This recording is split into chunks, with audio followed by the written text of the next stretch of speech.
Jesus. Amém. Eu vou tentar expor esse texto, irmãos, nessa noite, e eu creio que a verdadeira pregação, irmãos, ela está baseada na exposição do texto, onde nós entendemos a realidade do que aconteceu e aplicamos ela para o nosso dia. Isso é pregação, irmãos. Se você for falar da sua vida, isso é um testemunho. Mas pregação que não existe Bíblia não é pregação. Muito mais importante que as palavras de um homem são as palavras que nós lemos e entendemos e aplicamos na nossa vida. Para mim, particularmente, queridos, esse é um dos textos, aonde mais eu vejo louvor e adoração. Eu creio que se os ministros de louvor, se os líderes de música das igrejas entendessem o que aconteceu aqui, eles parariam de falar de um ambiente e começariam a entender o que é a adoração verdadeira, que vai muito além de música, muito além. Quando as pessoas falam na igreja, vamos ao momento da adoração, o que as pessoas associam? Adoração é música. Mas o que dois homens açoitados, presos, numa cela à meia-noite faziam, irmãos? Isso não tem nada a ver com um seminário de louvor e adoração que muitas vezes nós entendemos. Para mim, talvez essa seja uma boa exposição para um seminário de louvor e adoração. Dois homens entenderam o que era louvor e adoração. Existem alguns objetivos de um louvor, de uma adoração na igreja. E o primeiro, talvez, e maior objetivo é nós darmos glórias a Deus e não ao homem. Amém? Um grande objetivo, talvez o maior objetivo da adoração na igreja, da música na igreja, não é para que você que ouve aí embaixo se sinta bem. Nós tocamos, dedilhamos alguns acordes, os meninos cantam para um homem. Nós cantamos para Jesus. Nós adoramos a Jesus. O foco é Ele, é para Ele. Infelizmente, às vezes, a igreja quer receber uma adoração que não a pertence. E também os ministros aqui em cima querem receber uma glória que não pertence a eles. Que glória que Paulo e Silas estavam recebendo à meia-noite, açoitados numa prisão. Um segundo objetivo que eu entendo de louvor e adoração na igreja é a edificação. Por que a edificação da igreja? Porque quando nós cantamos as Escrituras, de certa forma a igreja é edificada com a palavra de Deus. Por isso que o foco da música nunca deve ser a gente, o foco sempre deve ser Deus. Quando nós cantamos para Ele e deixamos de lado a nossa tristeza, a nossa amargura, os nossos sofrimentos, as nossas necessidades, e colocamos o foco nele, a igreja acaba sendo edificada. Terceiro, existem outros objetivos de adoração, mas talvez o terceiro e grande objetivo da adoração, eu não sei se você sabe, irmãos, é que você seja cheio do Espírito Santo. Quantas vezes você na sua casa, quantas vezes você no seu carro, quantas vezes você na igreja aqui mesmo, nesse ambiente, você adorando, você começa a sentir a presença de Deus e parece que Deus te enche. O apóstolo Paulo, ele fala na sua carta aos Efésios, capítulo 5, verso 18, 19, e ele fala, não vos embriagueis com vinho, mas enchei-vos do Espírito Santo, pois essa é a vontade de Deus. E ele explica como nós podemos ser cheios do Espírito Santo. E ele fala sobre dar graças, mas ele fala, falando entre vós com salmos, hinos e cânticos espirituais. Quando nós cantamos em comunidade, nós estamos sendo cheios do Espírito Santo. E esse é um dos objetivos de adoração na igreja. Diante desse contexto, irmãos, o apóstolo Paulo naquela cadeia, junto com Silas, feridos, injustiçados, eles começam a adorar. E por que eles foram para aquela prisão? Por que eles foram lançados naquele lugar tenebroso? Eles foram lançados, irmãos, porque eles fizeram bem para uma mulher.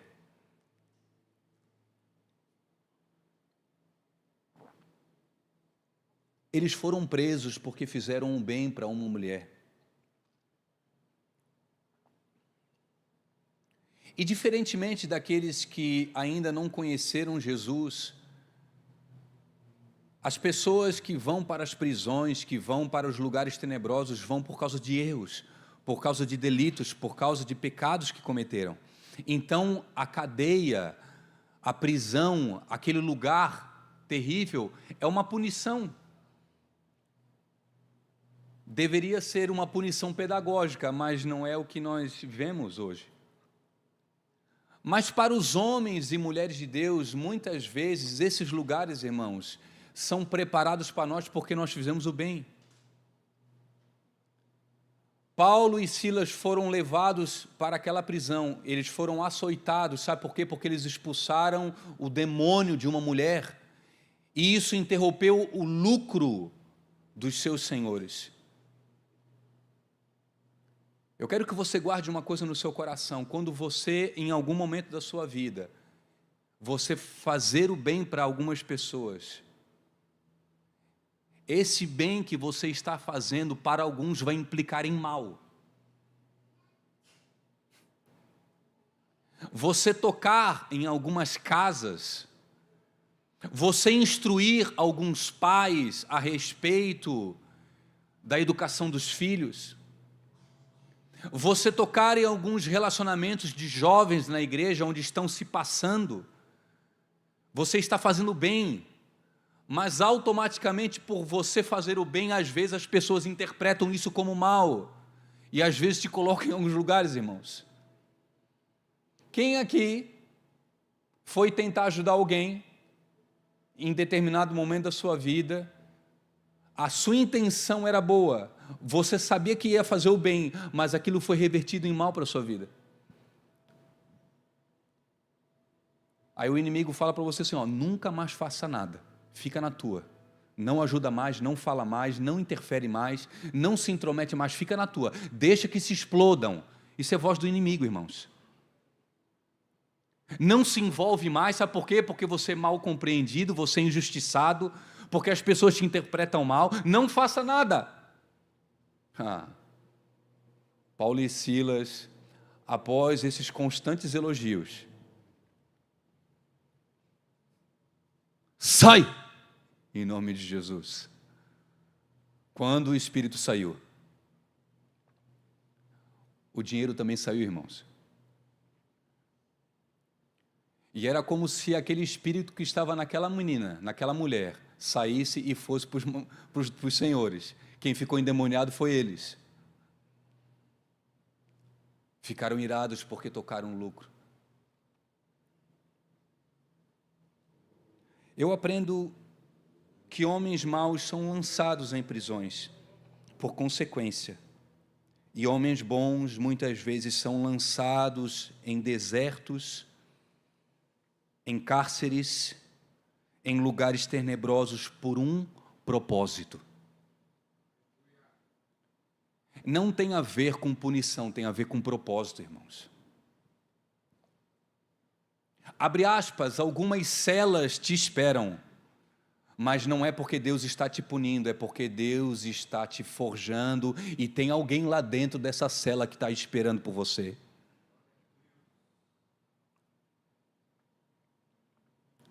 Não sei se vocês lembram, Sadraque, Mesaque e Abdinego. por não se dobrarem, por não adorarem a outro Deus além do Senhor Jesus, ou Senhor Deus, Jeová. Eles foram lançados numa fornalha. E por que eles foram lançados numa fornalha? Porque o que eles estavam fazendo era algo bom, irmãos. Eu não sei se você lembra de Daniel, que mesmo diante de um decreto, ele continuou orando e buscando a Deus. Ah, não pode mais orar, Felipe? Então vamos orar então. Não pode mais buscar Deus? Então vamos buscar a Deus, porque eu não me prostrarei, eu não deixarei de buscar o meu Deus. E por ele continuar sendo fiel e fazendo algo bom, uma cova estava esperando ele. Eu não sei se você lembra de José do Egito. Qual o mal que José tinha feito para os irmãos? Foi lançado dentro de uma cova. Depois, dentro da casa de Potifar, já no Egito, a mulher de Potifar começa a seduzi-lo para se deitar com ele. O que José fez? Foi fiel. Muitos talvez se deitariam com essa mulher. José, ele foge. As roupas ficou na mão da mulher. E o que Potifar faz? Potifar pega esse homem e lança dentro do cárcere. Sabe por que José foi por cárcere, irmãos? Porque ele foi fiel a Deus. Não foi punição, foi propósito. Eu não sei se você lembra do apóstolo João no fim da sua vida. O único apóstolo que não foi martirizado. Ele foi lançado na ilha de Patmos. E por que ele foi lançado, abre aspas, nessa prisão? Por causa de um propósito. Havia uma revelação a ser dada a João. Por que Paulo e Silas foram lançados naquela prisão, irmãos? E diz Paulo, nós lemos no verso 9 do capítulo 16, ele teve uma visão, um homem da Macedônia, dizia, venha a nós, nos ajuda. Ele foi direcionado pelo Espírito, então ele vai até aquele lugar, ele vai para fazer o bem, e ele acaba caindo numa prisão. Paulo e Silas, eles não foram apenas açoitados e presos, mas foram colocados numa cela escura e úmida, mais do que normal, diz o texto. Diz o texto que os seus pés, eles foram amarrados a troncos. Havia um costume romano que um preso de alta periculosidade, ele não era somente açoitado e colocado na cela mais escura e úmida, mas os seus pés eram amarrados num tronco. Então, provavelmente, havia cordas em volta dos pés de Paulo e Silas, nos troncos, que pressionavam as articulações de Paulo, aonde não somente os pés começavam a formar gangrena, mas toda a sua perna começava a ficar adormecida. Não bastavam os açoites daquele homem, não bastava toda a sua circulação estar sendo bloqueada naquele momento, não bastava a injustiça que ele havia tomado sobre as costas. Ele e Silas, à meia-noite, cantavam e oravam. Certamente muitos de nós, nessa situação, nós murmuraríamos, nós reclamaríamos, nós colocaríamos a culpa nas pessoas, nós não entenderíamos, nós iríamos nos esquecer, não, Deus se esqueceu de mim, como pode, sou fiel, vou na igreja, faço isso, faço aquilo, estendo as mãos, ajudo os pobres, etc, e etc. E como que Deus me coloca nessa situação? Não, esses homens talvez muito melhores do que nós, dois ministros de adoração. Não sei se Paulo sabia cantar, não sei, acredito que Paulo não sabia tocar, talvez sabia tocar algum instrumento, mas eles entenderam, irmãos, o que é louvor e adoração. Uma adoração que não é cantada somente quando as orações são respondidas e quando as notícias são favoráveis, mas uma adoração que não se baseia simplesmente pelo seu ventre, mas por quem Deus é. Um verdadeiro adorador, ele adora não porque tudo vai bem, mas porque ele entendeu quem ele é e quem Deus é.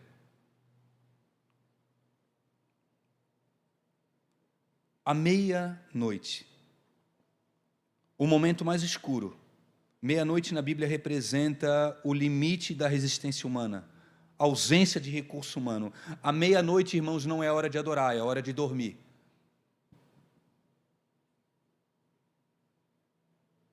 Você não adora à meia-noite, mas aqueles homens, eles mudam a mentalidade e eles adoram.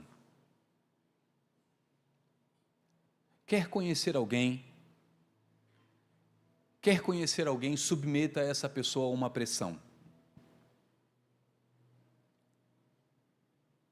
Quer conhecer verdadeiramente uma pessoa? Deixe essa pessoa passar por um momento de pressão na sua vida. Seja uma pressão familiar, financeira, uma rejeição, uma injustiça. Diante dessa pressão, a pessoa vai revelar o seu interior. Diante das críticas, das injustiças, diante das afrontas, diante da rejeição, as pessoas elas revelam por quê? Porque as pressões elas tendem a revelar o nosso interior. Aqui eu olhando para vocês, vocês são lindos e maravilhosos, cheirosos, homens e mulheres de Deus. Mas é quando vocês estão em casa, quando vocês estão no trabalho, quando vocês estão no trânsito, quando vocês estão recebendo aquela ligação, quando vocês receberam aquela mensagem, quando vocês ouviram aquilo que não gostam, vocês vão revelar quem são, irmãos.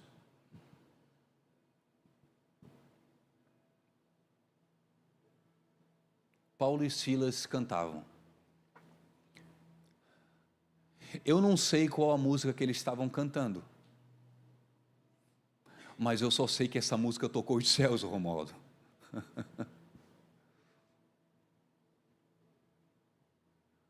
Hoje muitas músicas tocam no coração e nos ouvidos das pessoas, mas não estão tocando nos céus. Sabe por quê? Porque Deus não ouve o nosso louvor. Deus cheira. Deus, quando está ouvindo o louvor do Tarso, Ele não está olhando para a voz do Tarso. Amém, glórias a Deus. Deus está ouvindo o coração do Tarso. Deus está ouvindo a motivação da Paula, do Dani, do Felipe.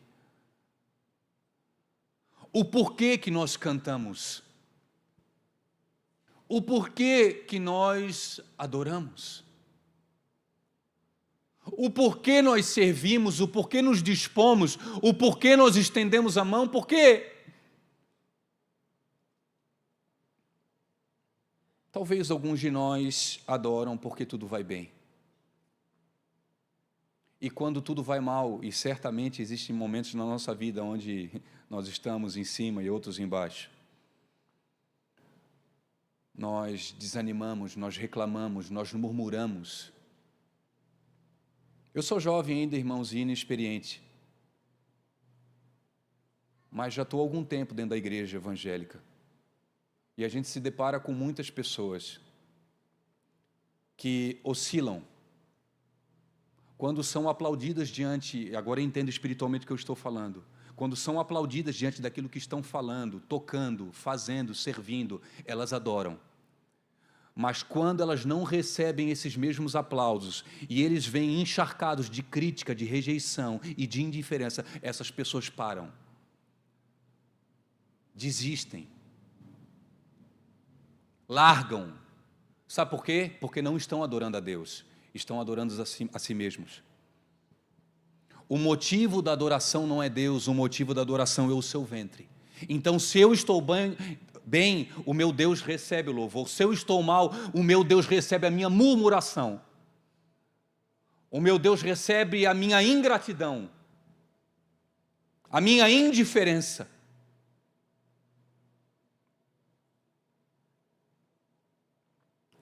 Paulo e Silas oravam e cantavam. A Bíblia não fala o que eles oraram, o que eles cantaram, mas eu quero entender, irmãos, que eles estavam orando não somente por eles, mas por aqueles presos.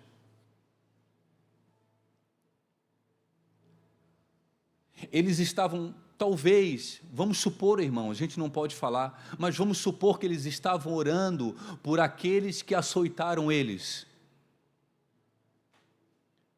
Vamos supor que Paulo e Silas estavam orando por aqueles que fizeram mal para eles.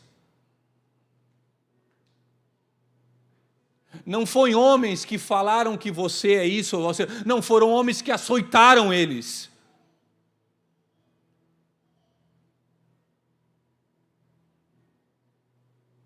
Talvez existam algumas pessoas que têm feito mal para você.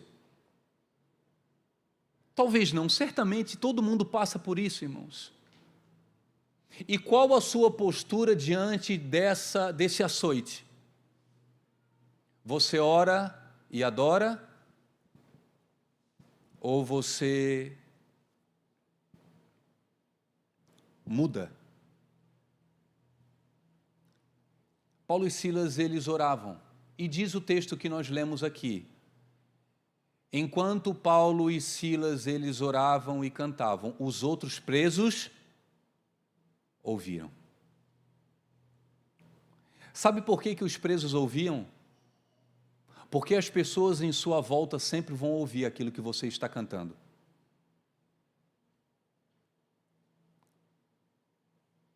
Ainda que você não poste, ainda que você não fale, existe um som que sai de dentro de você, diante dos açoites que você recebe.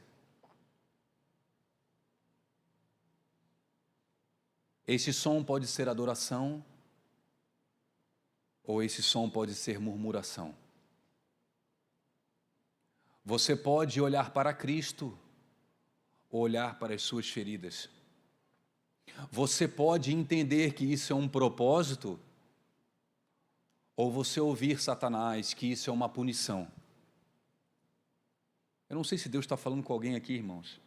Eu não sou, já canso de falar isso para os irmãos, não sou o tipo de homem que prega para a igreja, eu prego aonde Jesus está me tratando sempre.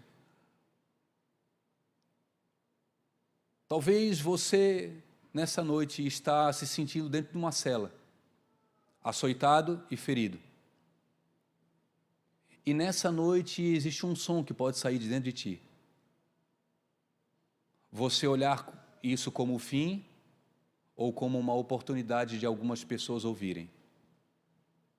Enquanto Paulo e Silas cantavam e oravam, os outros presos ouviam. Eu creio que os presos, eles não sabiam o motivo que tinham levado Paulo e Silas à prisão. O motivo da prisão eles não sabiam, mas o que estava saindo da boca deles, dentro daquela cela, eles estavam ouvindo. As pessoas podem não saber o porquê que você está assim, mas elas podem ouvir o som que sai da sua boca hoje.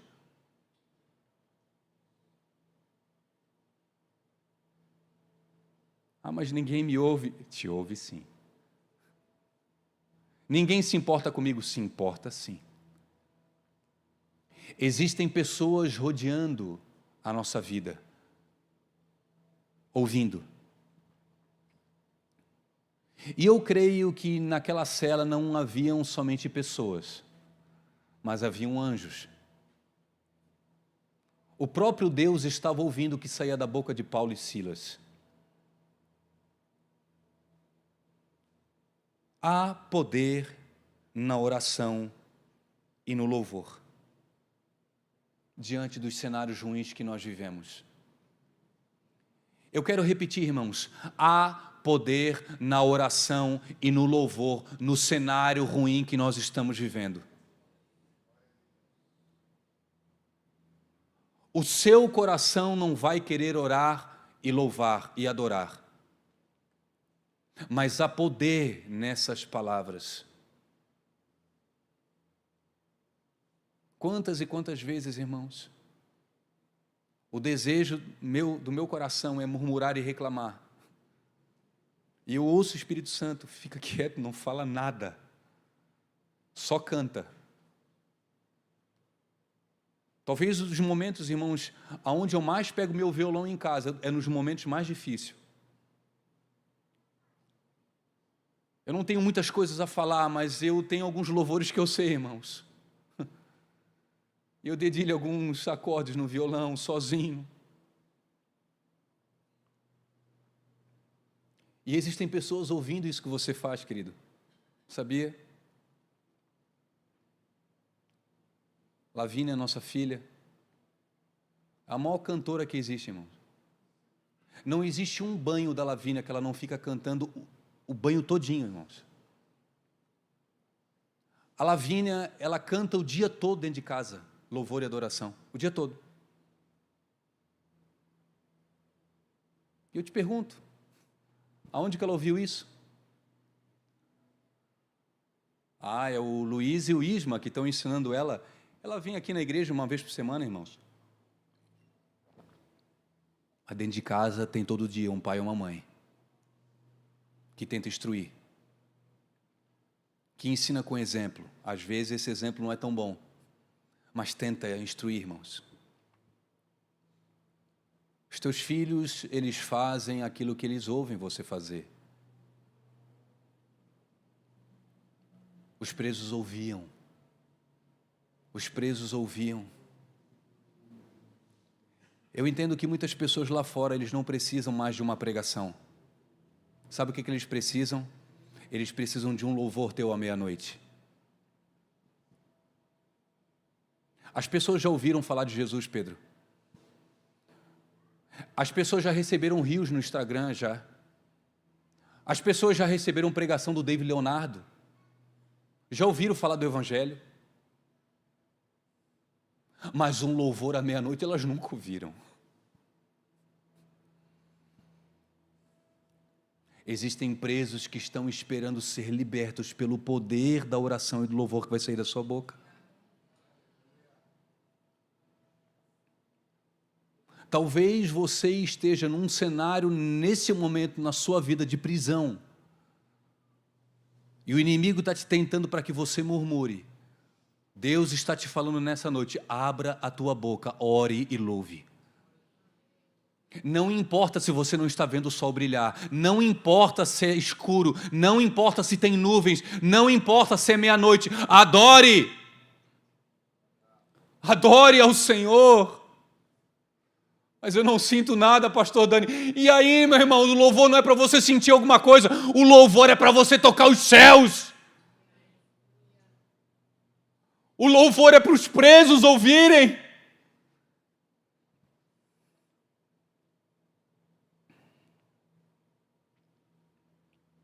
Verso 26. Não sei se está lá.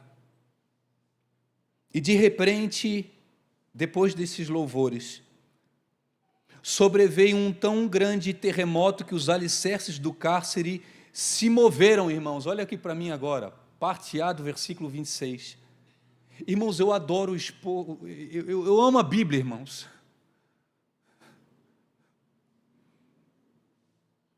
Para mim, uma das maiores pregações que existem são as expositivas. Por isso que eu amo pregadores expositores que falam do texto, expõem o texto. Lembro do pai, às quartas-feiras aqui no culto de estudo. Ficava às vezes 2 meses num versículo. E às vezes, 1 culto, 2 cultos, era para falar de uma vírgula. Que é isso, Jesus? É a exposição do texto, irmãos. Isso é muito mais profundo que as abobrinhas que eu possa falar aqui para vocês. Me perdoe, eu às vezes falo uns negócios e depois eu me arrependo.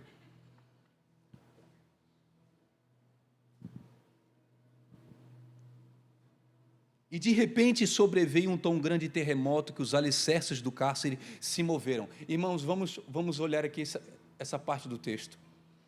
Eles estavam orando e louvando. O que seria o natural? Vamos adorar a Deus. Vamos orar a Deus por um milagre. Senhor, eu estou nessa situação, Tu sabe que eu estou passando na minha casa, Tu está vendo a minha situação financeira, Tu estás vendo que eu estou passando aqui.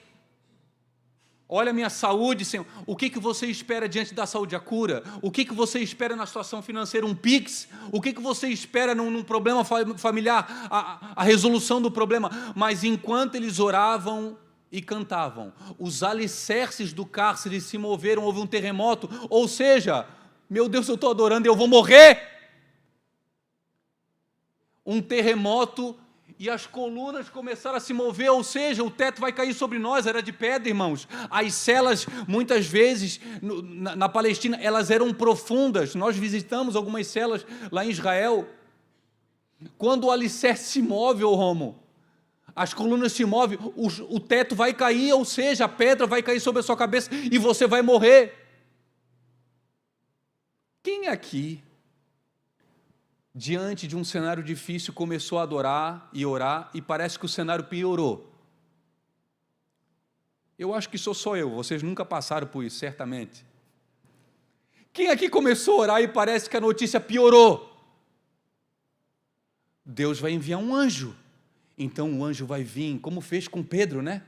Abrindo as células da prisão. Eu estou preso, então automaticamente aquilo que prendia os meus pés, aquilo que prendia a minha vida, aquilo que movia o meu coração, aquilo que estava me prendendo vai sair, aquela angústia toda vai sair. Não, irmãos.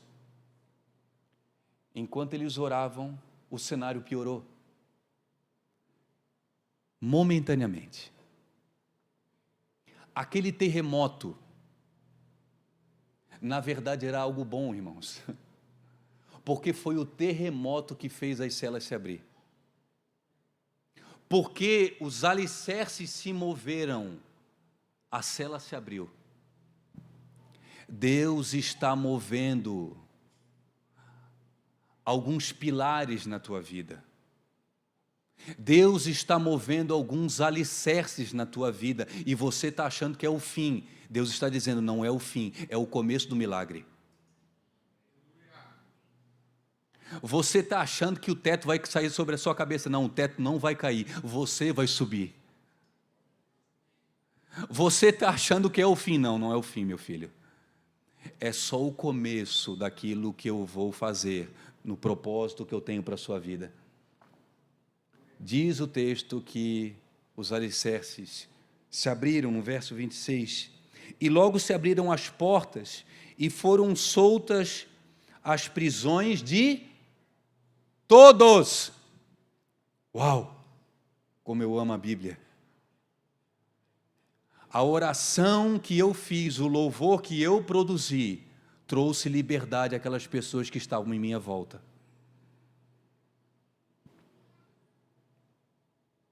O seu louvor, irmãos, você tem noção o que o seu louvor pode produzir nas pessoas que estão em sua volta? Você consegue imaginar o que o poder da sua oração pode fazer com as pessoas que te rodeiam? Você consegue entender o homem, cabeça, sacerdote da sua casa, líder, governo sobre o seu lar? O seu posicionamento pode mudar a estrutura de toda a sua casa?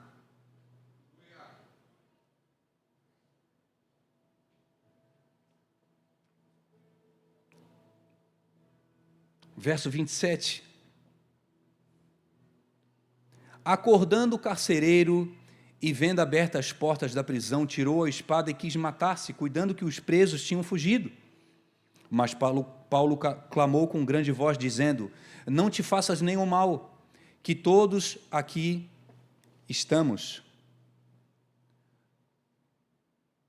No contexto romano, quando um prisioneiro escapava, o carcereiro pagava isso com a sua própria vida. Era o costume romano. Ele não somente morria à espada, mas ele era torturado, porque ele foi negligente a uma ordem superior. Então aquele carcereiro, ao ver os presos soltos, as celas abertas, ele pega a espada e quis se matar. Paulo e Silas falam, não faça isso. Não faça isso. Palavras do Dani. Você está solto, mas ainda está preso. Nós estávamos presos, mas nós estamos livres agora. Não faça isso.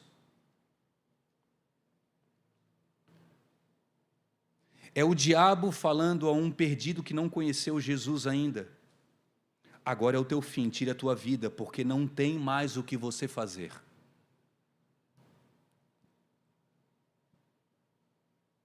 Muitas pessoas hoje tiram a sua própria vida. Existem vários contextos, vários motivos.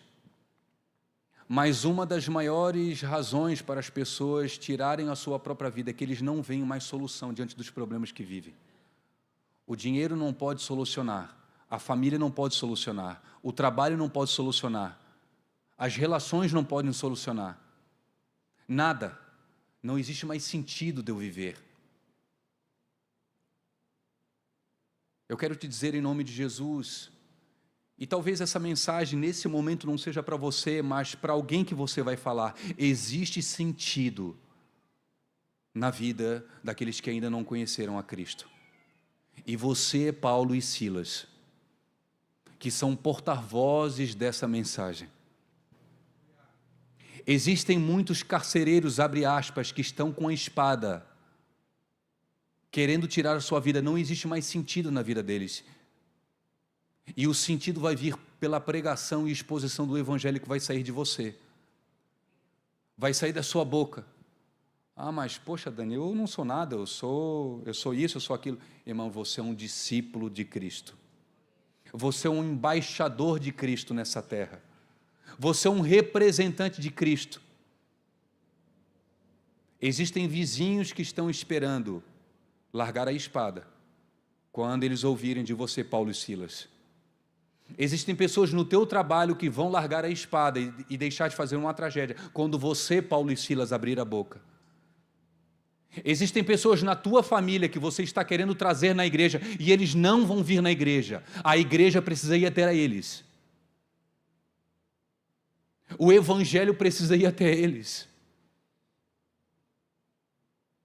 Sabe por que muitas pessoas não vêm? Eu já falei isso para vocês, irmãos. Muitos amigos meus não vinham na igreja, sabe por quê?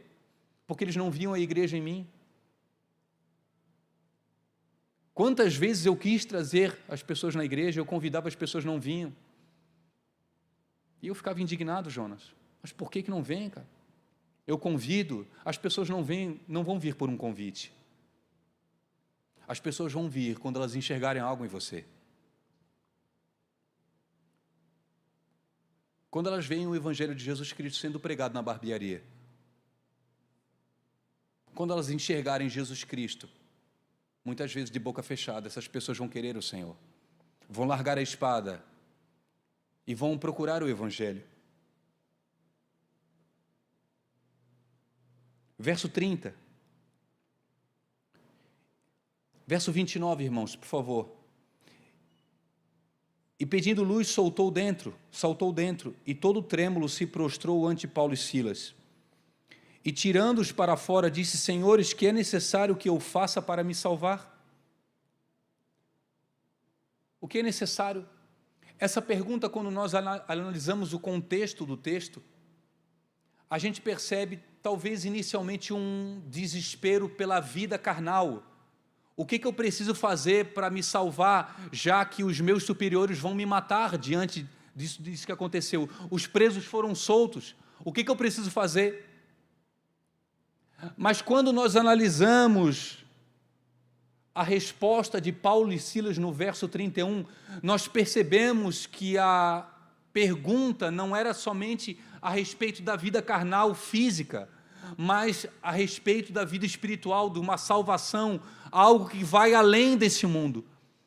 O que eu preciso fazer para me salvar? Eu acabei de ver um terremoto, eu acabei de ver os alicerces se movendo, eu acabei de ver um milagre. O que eu preciso fazer para viver isso?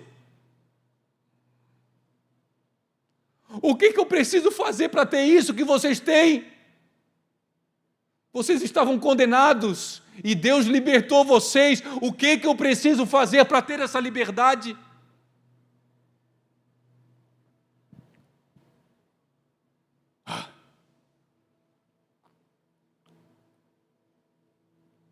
Existem homens, abre aspas, existem carcereiros que vão querer Jesus quando eles verem os sinais na tua vida.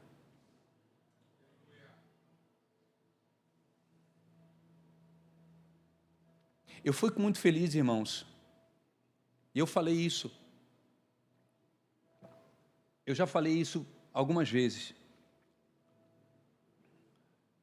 Eu amo quando vem pessoas novas aqui na igreja. Eu amo, irmãos, quando nós temos visitantes. Mas eu fico mais feliz ainda quando eu vejo alguém do CrossFit. Está lá a Malu, lá atrás com o esposo. E sabe por quê, irmãos, que eu fico feliz quando vem alguém do CrossFit? Porque é o contexto que eu vivo. É o meio que eu vivo. E a Malu, eu nunca convidei ela para vir na igreja, nem o esposo dela, mas outras pessoas chamaram. Provavelmente vieram aqui porque se identificaram e viram alguma coisa na vida dessas pessoas. Provavelmente em algum momento da sua vida, diante de um cenário difícil que você vivia, aconteceu um milagre. Um alicerce começou a se mover, aconteceu um terremoto e as pessoas começaram a ver isso. E ao ver aquilo que Deus estava fazendo na sua vida, elas começaram assim, mas eu quero também isso. O carcereiro, eu entendo que ele buscou Paulo e Silas, não somente pelo medo da morte, mas porque ele viu alguma coisa acontecer naquela noite, aquela meia-noite.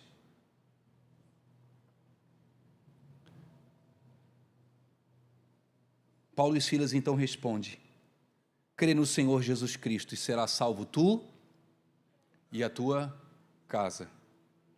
Por que Paulo não fala de arrependimento naquele momento? Porque aquele homem já estava arrependido. Era necessário a crença somente, Jô. Se certamente aquele Paulo e Silas vissem arrogância naquele carcereiro, e houvesse essa pergunta, se é necessário que você se arrependa dos seus pecados, e você creia no Senhor Jesus Cristo. Mas aquele homem já estava arrependido. E ele pergunta, o que eu preciso fazer para me salvar? Creia no Senhor Jesus Cristo, e será salvo tu e a tua casa. Eu deixo essa palavra para vocês. Vocês que ainda não tiveram seus filhos, os seus pais, o seu cônjuge, o seu amigo, a pessoa próxima a você ainda, essas pessoas ainda não conheceram Jesus Cristo. E você tem orado por eles, você tem clamado por eles. Eu quero te dizer em nome de Jesus Cristo, o que vai tocar na tua casa é a tua crença. Muitas pessoas ainda não vieram para a igreja, sabe por quê? Porque você é uma pessoa chata, porque eu sou chato. Eu fico impondo o evangelho, ao invés de eu exteriorizar a minha crença, o meu amor a Cristo. Quando as pessoas veem a crença, quando as pessoas enxergarem Jesus Cristo em você, irmãos, não vai ser necessário você falar assim, não faça. O próprio Espírito que habita dentro de você vai tocar no coração dessa pessoa. Nunca vai ser por lei, nunca vai ser por imposição, nunca. Creia no Senhor Jesus Cristo e será salvo tu e a tua casa.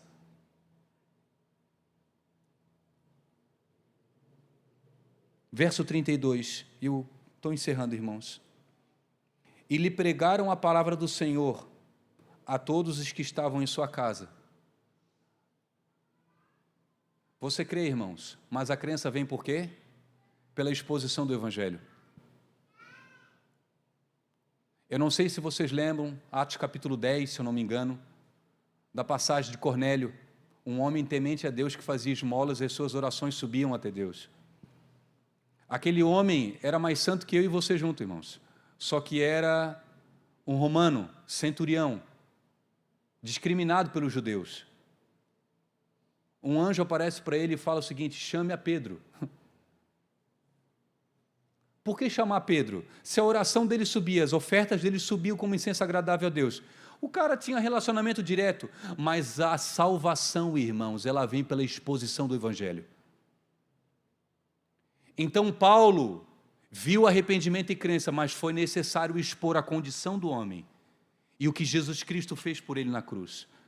Após a exposição do Evangelho, aquele homem, ele creu. E diz o texto,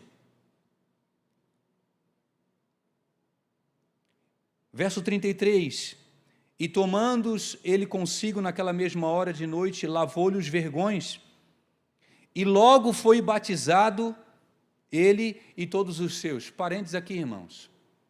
Talvez nós, evangélicos, altamente evangélicos, conhecedores da palavra, a gente ia fazer essa casa participar ou passar por um seminário de batismo de 2 anos. Você creu em Jesus Cristo, você se arrependeu dos seus pecados, beleza, agora vamos deixar a sua vida tinindo. Quando você estiver perfeito, mais perfeito que eu, quando você estiver melhor que o pastor, quando você for praticamente um anjo da igreja, você vai ser batizado. Não, Paulo e Silas, eles pegam a nossa teologia, pegam a nossa cartilha, e eles rasgam a nossa cartilha e falam, vocês creram em Jesus Cristo? Sim. Vocês se arrependeram dos pecados? Banho em vocês. Batismo em vocês, porque o batismo é urgente para os apóstolos. Ide por todo mundo, pregai o evangelho a toda criatura, batizando em nome do Pai, do Filho e do Espírito. E depois, ensinando-os a guardar as Escrituras. O ensino vem depois do batismo, o batismo vem depois do arrependimento e crença. Então hoje, irmãos, se uma pessoa aceitar Jesus, se arrepender dos seus pecados, ter convicção do pecado, ter consciência, entender o que é o Evangelho, amanhã ou hoje mesmo ela pode ser batizada, segundo as Escrituras. Segundo talvez a religião evangélica, não, mas segundo a Bíblia pode. Porque o batismo é urgente.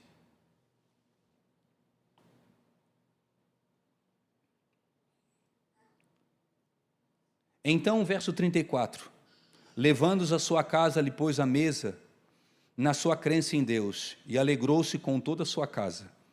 E sendo já dia, os magistrados mandaram quadrilheiros, dizendo, soltai aqueles homens. Sabe de nada? Os magistrados falaram o seguinte, solte os homens. O carcereiro anunciou a Paulo essas palavras, dizendo, os magistrados mandaram que vos soltasse, agora, pois, saí e ide em paz. Sabe o que eu aprendo aqui, irmãos? Existem muito, abre aspas, magistrados lá fora que acham que nós estamos presos, mas nós já estamos soltos há muito tempo. Existem pessoas achando que nós estamos escravos. Os crentes não fazem nada, crente não pode nada. Irmão, nós podemos tudo. Mas por que tu não faz? Eu não faço porque eu não quero, eu sou livre. Você não, você é obrigado a fazer isso. Você é obrigado a se compactuar com esse pecado, você é obrigado a se enfiar nesse negócio aí, porque você é escravo. Você, magistrado, pensa que eu estou preso. Eu já estou livre faz tempo. Na minha liberdade, outros estão livres também. Na minha liberdade, um homem foi salvo.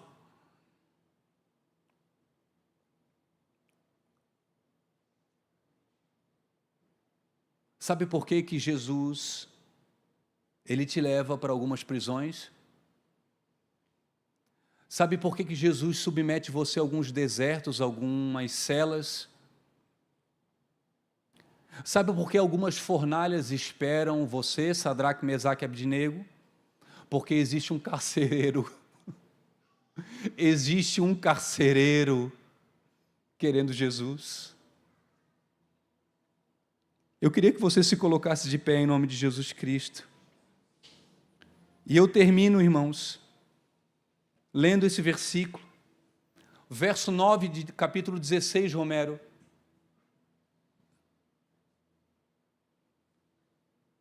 Se há um título nessa mensagem que a gente pode colocar, irmãos, é a adoração à meia-noite. Geralmente os crentes gostam de adorar ao meio-dia, quando o sol está brilhando, mas os verdadeiros adoradores, eles adoram ao meio-dia, à meia-noite. Eu termino lendo o verso 9 do capítulo 16. E Paulo teve de noite uma visão e que apresentava um varão da Macedônia.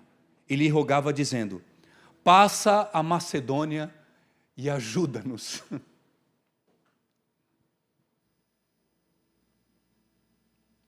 Eu não vou querer forçar o texto, irmãos. Eu não vou forçar. Mas eu creio que esse homem que Paulo teve a visão era o carcereiro. E Paulo fez todo esse processo, passando por Filipe, levando o evangelho a Lídia, e uma mulher se converte. Depois ele expulsa o demônio de uma mulher. Ele é açoitado, ele é injustiçado, colocado numa cela. Ele é torturado naquela cela por causa de um homem que, na verdade, por intermédio dele, toda a sua casa seria salva, Filipe. Eu não sei se essa é uma notícia boa ou uma notícia ruim, mas eu quero dizer para você, irmãos, que existem algumas celas que te esperam. Eu confesso para vocês que eu às vezes queria ser um pregador mais motivacional. Eu queria, irmãos, eu vejo assim alguns negócios, Romualdo, sabe? Aí eu vejo aqueles negócios, pai, os irmãos, aquele fogo, e eu gosto disso, irmãos, eu gosto. Mas as palavras que Deus coloca no meu coração, às vezes é diferente. Eu assim, Senhor, às vezes eu sinto os irmãos saindo de casa da igreja tão murchinho. Daniel, talvez sejam melhores eles saírem murchos, mas com convicção do evangelho. Talvez sejam melhores eles saírem tristes consigo mesmos e terem mudança de vida, do que acharem que são uma coisa que não são. Talvez algumas celas te esperam, meu irmão, porque existe um carcereiro. Existe um carcereiro que vai ser salvo, e quando ele for salvo, a família dele vai ser salva. Então, se necessário for, Jesus, nos leve a esses lugares, para que as pessoas sejam salvas. Eu confesso para os irmãos que eu queria ser como Pedro naquele momento, que pregou o evangelho e 3.000 almas se converteram. Mas o mesmo Pedro que pregou e 3.000 almas se converteram, outro apóstolo, chamado apóstolo Paulo, talvez o maior de todos os apóstolos, ele foi levado a uma cela, açoitado. Diante da meia-noite, acontece um milagre, por causa de uma família. Você está querendo salvar uma multidão, mas Deus está querendo salvar uma casa. Você está contabilizando as pessoas que você ora e acontece, mas Deus está contabilizando as digitais. Deus continua sendo um Deus individual, Romualdo. O nosso Senhor continua se importando com o indivíduo. Uma alma continua valendo mais que o mundo todo.